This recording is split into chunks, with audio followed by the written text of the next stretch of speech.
DGISPR Ahmad शरीफ से एक सवाल किया गया।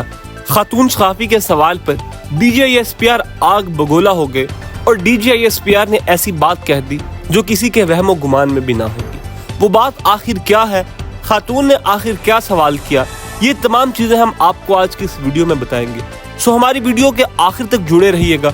और अगर आपने अभी तक हमारा YouTube चैनल सब्सक्राइब नहीं किया तो YouTube चैनल को सब्सक्राइब जरूर कर ले ताकि जो लेटेस्ट इन्फॉर्मेशन है सबसे पहले आप तक पहुंच सके। सो DGISPR ने आज प्रेस कॉन्फ्रेंस के दौरान बहुत सारे अहम पॉइंट्स जो हैं उन पे रोशनी डाली है और उसमें सबसे अहम पॉइंट ये था कि दहशतगर्दी को हम जड़ से उखाड़ फेंकना चाहते हैं। इसी सिलसिले में उन्होंने कहा कि बलूचिस्तान समेत पाकिस्तान भर में कोई एरिया भी ऐसा नहीं है जिसे नो गो एरिया कहा जा सके, लेकिन मेरे ख्याल से पाकिस्तान तहरीक इंसाफ और पाकिस्तान की जितनी भी सियासी जमातें हैं, जो स्टेक होल्डर हैं, उन सबको मिल बैठ कर दहशतगर्दी का मुकाबला करना चाहिए।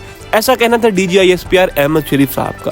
सो इसी के साथ साथ जब क्वेश्चन एंड आंसर सेशन का वक्त आया तो एक खातून सहाफ़ी ने सवाल पूछा कि आप हमेशा कहते रहते हैं कि फ़ौज ने बहुत सारी कुर्बानियाँ दी, फ़ौज ने बहुत सारी कुर्बानियाँ दी।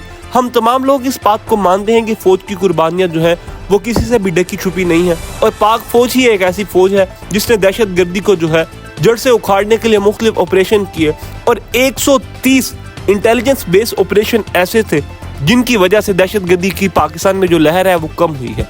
लेकिन खातून ने सवाल ये किया कि 130 ऑपरेशन के बावजूद पाकिस्तान में अभी तक दहशतगर्दी ख़त्म होने की बजाय दहशतगर्दी का जो लहर है वो बढ़ती जा रही है, इसकी यह वजह है और इसकी पुष्ट पनाही पे कौन है।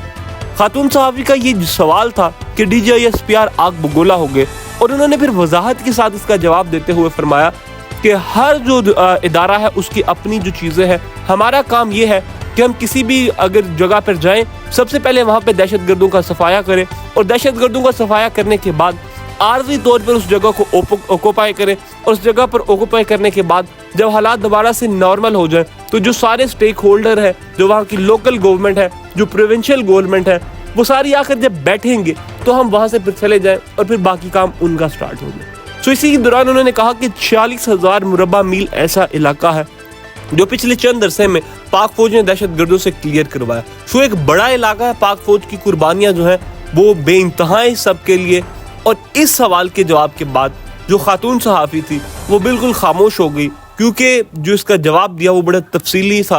आपका इस बारे में क्या ख्याल है कि जो 40,000 मुरबा मील जगह खाली करवाई है, इसके बाद कितनी जगह ऐसी और है जहां पर दहशतगर्दी मौजूद है और इस दहशतगर्दी का हल क्या है? कमेंट सेक्शन में ज़रूर बताइए।